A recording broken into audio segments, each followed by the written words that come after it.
Stephen Flood, director at GoldCore, joins me now. Hi, Stephen. Morning. Good morning to you. Stephen, I mean, as Caroline was saying, their gold about $300 shy of the highs reached early September. Has gold lost its luster? No, I wouldn't think so. I think what you have is a correction in the price, which was brought on about from a kind of a liquidation event in the general markets. And I think you had a large speculative position had built up in gold as it had run up over time. I think that was sold off quite aggressively. I think what you have now is a price that people are looking at more favourably, and you have people who wish to be long physical gold looking at the price and thinking this is a price I want to get in at. Are you long physical gold? I mean, I spoke to your colleague Mark Barton a month or so ago, September the 19th. He said gold will extend this year's rally, may rise to $2,400 this year and $3,000 next year. I mean, are you standing by those forecasts?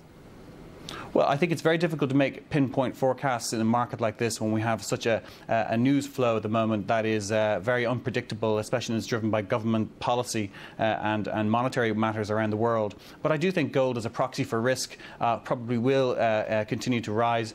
It will have sell-offs, as all markets do, as all asset classes do, as the news cycle changes. But I do think the view on gold is very, very bullish generally, and I think the price right now is probably approaching fairness, and I think people will continue to buy it as a hedge against macroeconomic risk into the future. And, I mean, Mark also spoke about gold being parabolic or going parabolic. That was certainly my favourite word of the last quarter. I mean, are you in that camp? I mean, parabolic implies gold could go on and on and on and on, higher, higher and higher. Well, I think there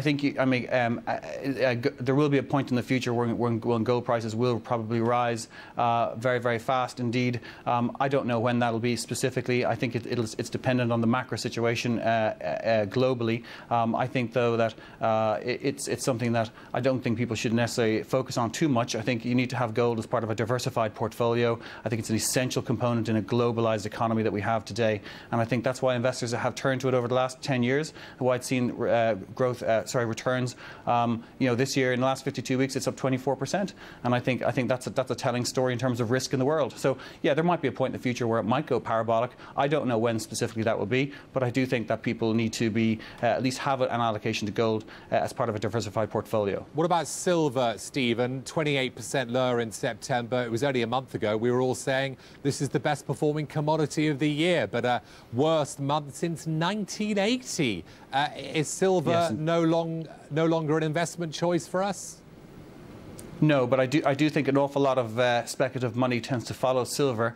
Silver relative to gold, it still represents good value. I think, though, that when you buy silver, you should be comfortable with the possibility that it could be worth less in a year's time. Not the probability, but the possibility it could be worth less in a year's time. And it's a long-term bet. I mean, it's more volatile than gold, and its return characteristics are somewhat similar to gold over the longer term.